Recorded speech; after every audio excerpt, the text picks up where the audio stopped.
Where is the wise man? Where is the scholar? Where is the philosopher of this age? Get that! Baltimore!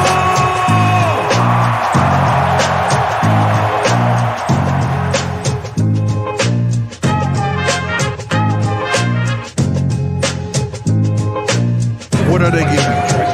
Everything out of me. They gonna get a Super Bowl out of me. Believe that. Believe that.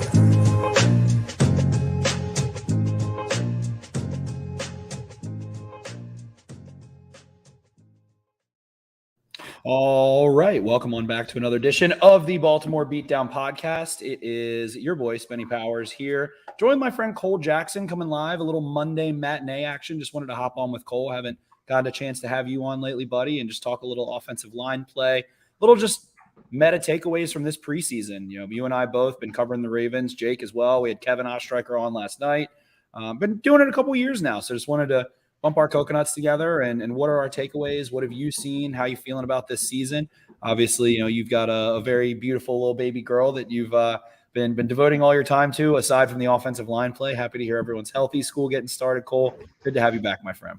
Thanks, man. I appreciate it. Yeah, no, it's been busy. A lot of film going on, and it's been a lot of fun, like getting to dive into some of these guys.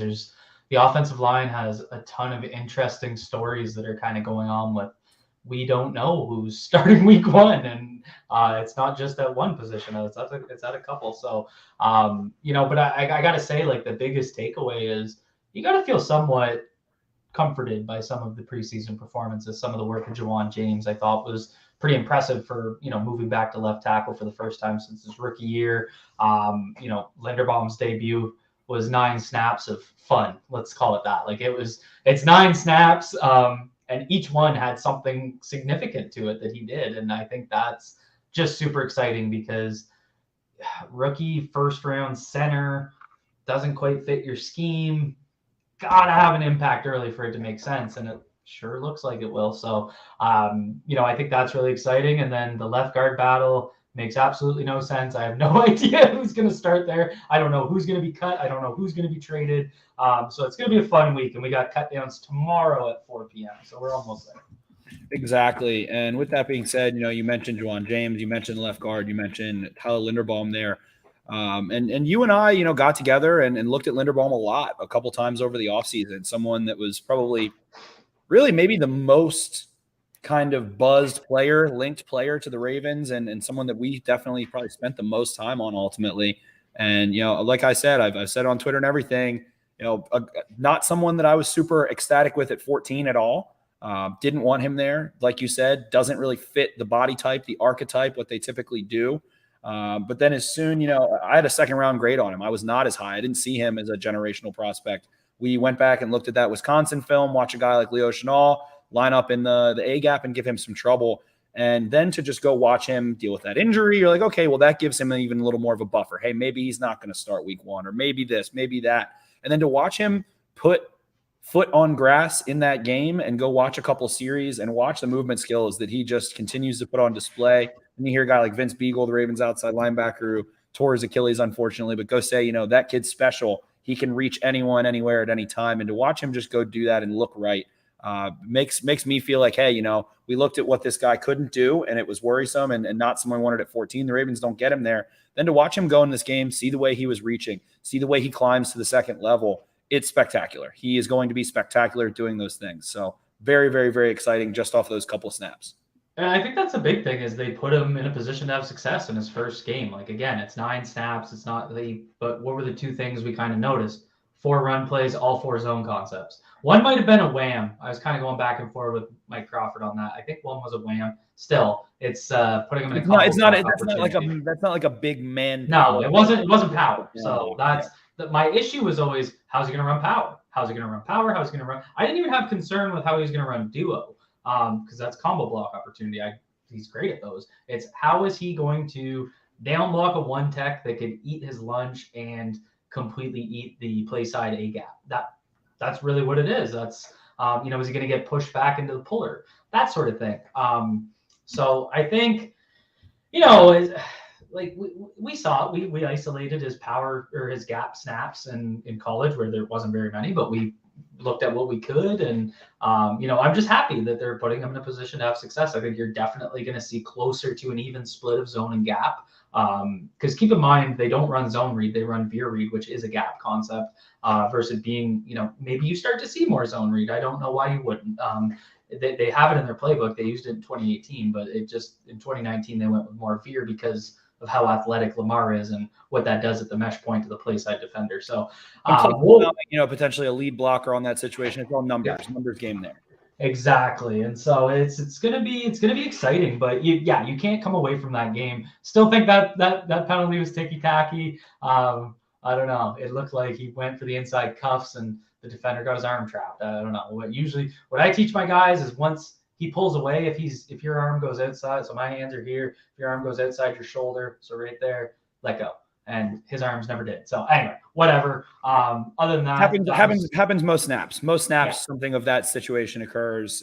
Definitely wasn't something where it felt. And I even highlighted that video. I didn't recall him even getting that penalty. I just went back. I thought it was on Phillips from behind at the back of the play because he did hold a guy and he didn't even get flagged for it. Might have said the wrong number, something like that. Who knows? But I just love the way he approaches contact. Love the way he keeps a neutral base as he's working, especially climbing in those combos. You watch him just waddle. He just waddles under control with a really calm base, and his eyes are always where his next move is going to be. He is ahead of everyone else, and that's what we talked about way long ago, months ago, is margin for error. Margin for error. You have to live in your margin for error. So doing things like having a nice clean base, doing things like getting your eyes up to that second level defender, staying in kind of a neutral position where you can move and adjust still, allows him a much greater margin for error when he approaches. And the way he approaches contact, just so much ability to torque his hips, so much ability to fire through and maximize everything he has in his output. So feels like, how are they going to use him?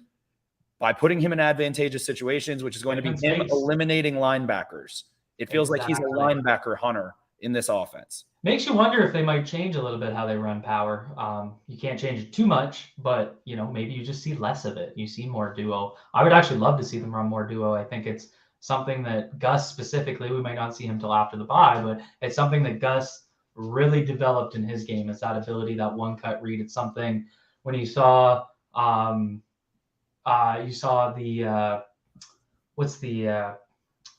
Murray. Sorry, I was trying to think of who we had last year. Latavius Murray make the wrong decision numerous times on duo concepts last year. And it's like, if I put Gus in that situation, that's why running backs matter, right? So it's going to be really exciting how they use them. I'd say the other thing in pass protection that we saw a lot of, and we saw this in the stadium practice, and then we saw it in the preseason game, they're giving them help, and they're going to continue to give them help. And I don't think fans should see that as an indictment. All-pro Jason Kelce gets help all the time. That's just what you do. It's the center position, and if you have an elite all-pro run blocking center, we can live with giving him help in pass protection. But I think it's just one of those things where when you go team to team and you really isolate how often it's just the basic alignment of a four-man rush. You have 3 on the inside against 2 rush if it's a 4-man rush, right? Like, who's getting the help? Probably the center with one of the guards. It's just the way the numbers work, right? So unless it's a blitz situation, and then you're, playing man up. And structurally, teams aren't always lining guys up in a 1 or a 0, and attacking the center that way. It limits the way you can do other things structurally. So the Ravens will definitely try to avoid those situations. But then just looking through the Ravens schedule, I mean, Quinnen Williams, Jets week 1. The Dolphins have had, guys like Christian Wilkins that gets in the A-gap a little bit. Guys like Zach Sealer, who's been playing well there, I think gets in the A-gap a little bit. The Patriots have Devin Godcho, who they just re-signed. The Bills, I don't think really have a star kind of A-gap player. They signed Daquan from Tennessee. Daquan Jones. Okay. Bengals, DJ Reader, probably one of the premier, if not the premier nose tackles in the league. They see Vita Vea a little later. Definitely, especially they're going to face him twice. Giants have a couple big boys, but I wouldn't really consider this, a murderer's row of A-gap players as things stand on paper. And of course, hey, Quinnen Williams could end up being a first-team All-Pro or something this year. Who knows how it boils, how it shakes. Derek Brown, Christian Barmore as well, some other guys they will see. But a lot of younger guys that are not going to be like a Fletcher Cox or some grizzled pro, All-Pro player that is really going to line up in that A gap and dominate a ton. So very curious about that. Other than that, other than center, like you said, left guard, they're going to have Zeitler, obviously right guard. That's going to help Linderbaum a ton. Then on the other side, there's just a very difficult situation to try and navigate through without knowing what the Ravens have up their sleeve at this point. By this time tomorrow, we'll probably see a lot of cuts, trades, waiver claims, all that good stuff going down. So we're kind of up against the final day of, I feels like, not quite knowing there. And hey, they might not announce their starter there until they take the field Sunday against the Jets week 1. The Ravens like to work that way. But based on, now we know, all right, Linderbaum's going to be center. Zeitler's going to be right guard. We have uncertainty at left tackle. Let's assume Juwan James is going to be left tackle week 1. Morgan Moses there. How do you think, based on what you've seen from Powers, based on Phillips, based on, Cleveland, all these guys, what do you think puts them in the best position to run a full offense and feel confident? What I would have hoped for is that Ben Cleveland could play first team snaps on Saturday night. Sorry. I mean, they put out Isaiah McKenzie and Jimmy Murray, and they were both a disaster. There was full, because they had Tyree Phillips playing right tackle. There was full opportunity there to have, even honestly, Makari could have played guard, and I would have felt a little bit better. The way they have managed the left guard snaps hasn't made sense to me. Powers is the assumed left guard 1, hasn't played 1 snap there. And so, it's preseason, I get it, but you want to build some sort of cohesion. You want Juwan James to work beside Ben Powers if he's your week 1 starter, at least a little bit. If he's going to be on the field, why would you not put him at a starting position? So then it's like, okay, is Phillips the pseudo left guard 1 that had to play right tackle, but then why didn't they play Makari at right tackle if they were going to put him in at left tackle for some of that game? So nothing makes sense. But I think the disappointing thing for me is Ben Cleveland showed something in the first 2 games. He looked good against weak competition. He should look good against weak competition. It would have been a good show to see him against better competition early. Maybe he makes a late push for that starting spot after a tough start to camp. But if I had to pick between the 3, I'm probably going Phillips in terms of preferred approach. I really think he can bring a skill set there that they could use, but so could Cleveland. I think both will probably give you decent pass protection at the guard spot. Powers is going to give you the better run blocker and a worse pass protector. So, I would lean towards a pass protector at this point because we have Juwan James at left tackle, and even if Ronnie is back, it's Ronnie working on back. Third and long, you want to feel best about who's in there at left guard. And that's why I prefer Ben Cleveland. One of the small things, they're probably going to send a lot of line games at Stanley when he gets back. Why not? Why not get him moving laterally when he's getting used to that ankle? That's that ankle, yep. And so who passes off and picks up better than anyone for those 3 competing guards? It's Ben Cleveland. So, I really thought he'd make a push for the spot, and him getting hurt is, again, you got to stay healthy, man. You can't make the club from the tub. So, disappointing there.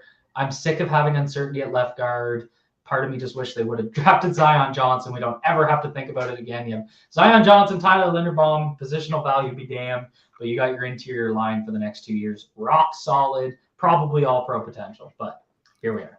Definitely. So I guess just to wrap it up here, we both don't have a ton of time, but ultimately now, year 4, 5, 6, however long you've been doing it at this point, how do you feel now walking back through last year? The Ravens have their injury problems. They miss the playoffs. They go into the draft. They do what they did. They get rid of Hollywood, all of those overarching things, signing Williams, all those things. How do you feel about this Ravens team in general at this point, end of camp, end of preseason versus, I guess, comparing it more so to what you've seen the last few years and just where you project this team to be and look like, especially offensively and within your expertise, but just overall?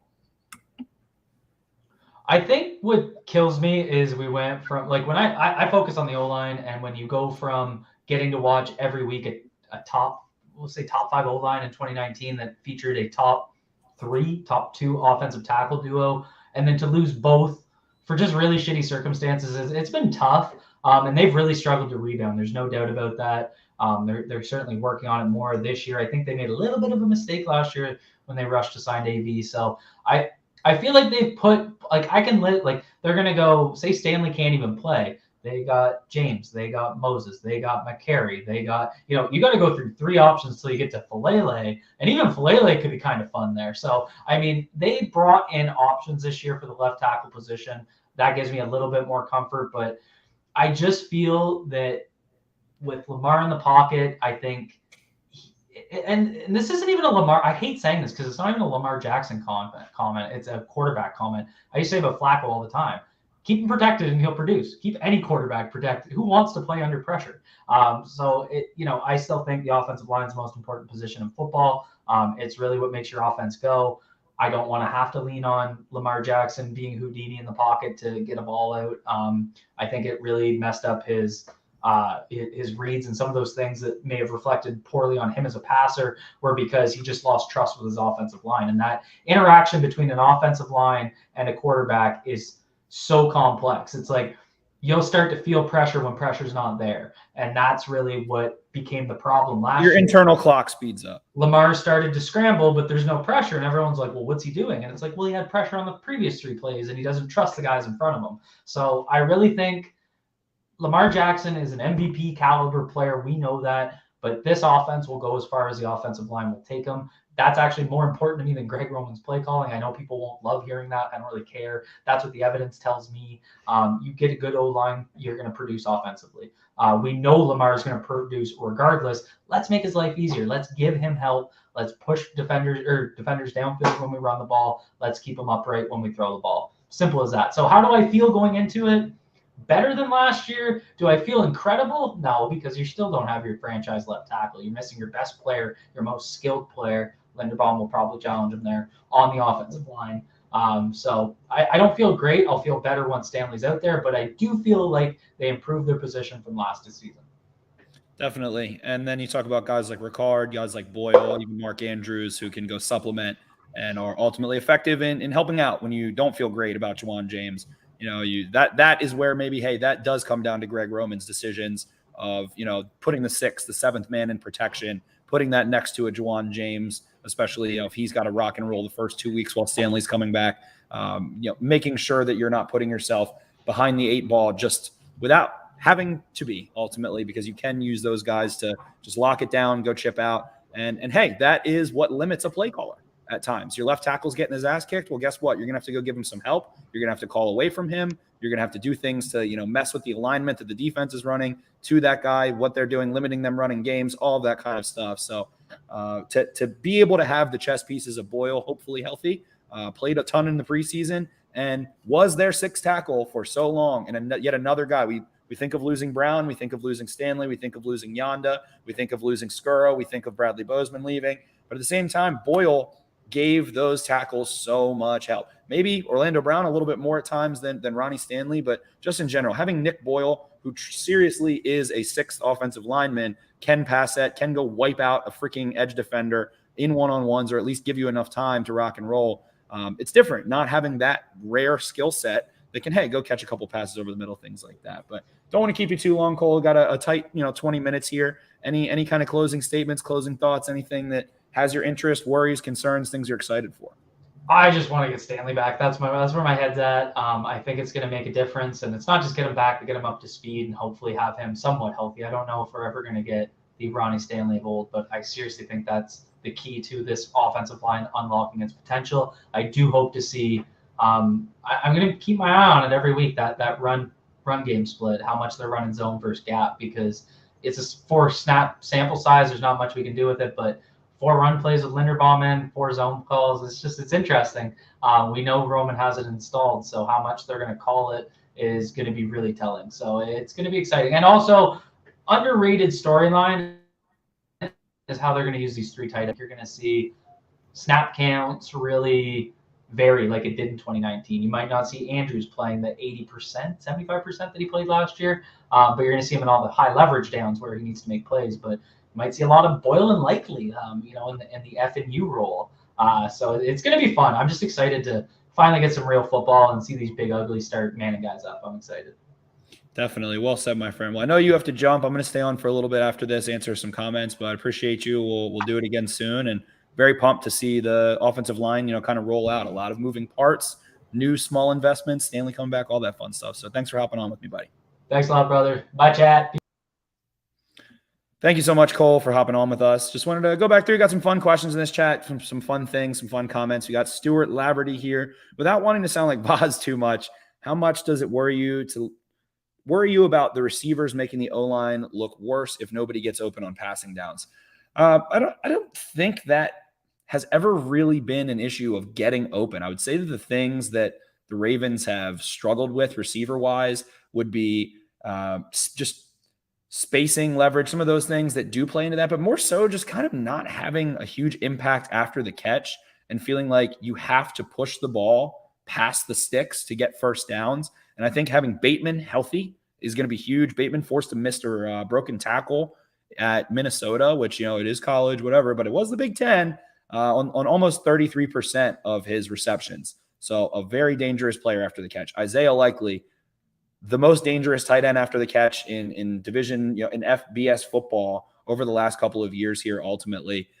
Looks fantastic after the catch in the preseason. We know that Likely can go do some things after the catch. Devin Duvernay, not a guy that the dichotomy of him not being someone that forced broken or missed tackles offensively while also being an all-pro kick returner is just very confusing to me. Broke so many tackles at Texas, and I know people want to see him in the Deebo Samuel role, do some of those things, and he did. He has been the 19th most targeted player on these two types of plays, jet sweeps and screens, over the last 2 years in the NFL. He's not getting those opportunities, not getting the ball. So at the same time, I think he can take the top off a little bit more than he's been given credit for. Hasn't really gotten those opportunities. We've only seen Devin Duvernay get one catchable target over 20 yards in his career, and it was against the Pittsburgh Steelers in 2020, and it was a diving catch that he had to make like a spectacular play on. So just, hey, can he take the top off and go run away from guys if he has a step? That would go a long way. So I don't think the receivers are going to make the offensive line look bad, because guess what? If everything's perfectly covered, and, that's the problem, is that everything's perfectly covered and the offensive line, is giving Lamar 3 seconds, he's going to take off and run and make them pay, which then in turn makes DBs, makes play callers, makes all these things more weary to do that. So I don't think that's going to be a bad situation. More so is like, hey, can the receivers go execute? That's the problem.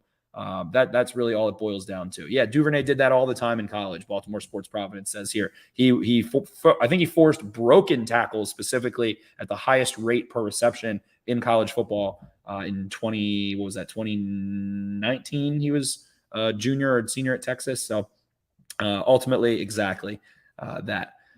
Do you think Tylan Wallace is a cut candidate, and does his special teams versatility make him a lock? I feel like he's gotten a really bad rap from kind of the Baltimore sports media a little bit this offseason, and this training camp and everything of the sort. But I feel like when we saw him on the field, he did get hurt. But number one, he was freaking awesome as a gunner last year. Really, really, really, really good gunner. Number two, we saw him just a little bit in preseason, I think the first preseason game, and he looked completely fine. So I don't think he's a cut candidate. I think that they will keep him, and he will play special teams. He is banged up right now, though, at the same time. So that's the more pertinent thing to watch in my mind. Anthony saying, hey, you guys have no jobs. Look at these slackers. Screw you, Anthony. Just cut out a little time for you guys in the middle of the day, ultimately. So with that being said, this preseason, favorite gas station snack from Garner here? Let's go Fritos, my friend. Let's just go good old Fritos. But absolutely, this preseason, we did a wrap-up episode last night with Kevin and Jake. So just, hey, it's time, man. Josh Ross, he really stole the show for me. That up front, that front seven, guys like Aaron Crawford, who is now hurt, but also guys like Broderick Washington, Travis Jones is also hurt now too. But watching those guys go dominate both sides of the ball, very, very, very fun. Offensive line, I thought had two really strong performances, kind of the depth offensive line in preseason week 1, preseason week 2. So tomorrow we will have cuts coming out, boiled peanuts. We got Garnet. Okay. Then we have Elliot Anderson said he wanted one more question from Charlie Kohler. What do we have here? With the emergence of Likely and Boyle back, do y'all think IR and Kohler for a redshirt year is possible? No, I don't think they're going to redshirt him for a year. I would figure to think that by the time he's healthy, someone else is probably hurt. That's just how football works ultimately. So I think they'd rather have him versus not. By then, it's not this big crunch to try and fit guys into the roster, because there are injuries that occur. You will have some openings. You will have guys in the practice squad getting elevated, all that good stuff. So with that being said, appreciate you guys hopping on. Just wanted to talk a little bit off offensive line, some Tyler Linderbaum, all that fun stuff. A tight little 25 minutes here, and we'll be going live tomorrow to break down roster cuts, some predictions, things like that. So go check out BaltimoreBeatdown.com. Go check out Jake Luke at JakeElouque. That's him. I'm Ravens for Dummies, the number 4. Cole Jackson at Cole Jackson FB. All that good stuff. Appreciate you guys. Go give us 5 stars. Leave 5 stars. Share this podcast with a friend. We're fired back up. We're excited for football season. Going to have pods coming all the time whenever we've got time during the day. All of these kinds of things. Yeah, we'll be doing a House of Targaryen review tomorrow with the roster cuts as well, Yuri. So go make sure you watch that. We'll give a spoiler warning as well. So go watch House of Targaryen if you haven't, and we'll have an episode or a little dedicated area of that episode for reviewing House of Targaryen episodes 1 and 2. And with that, I'll say have a great day and see ya.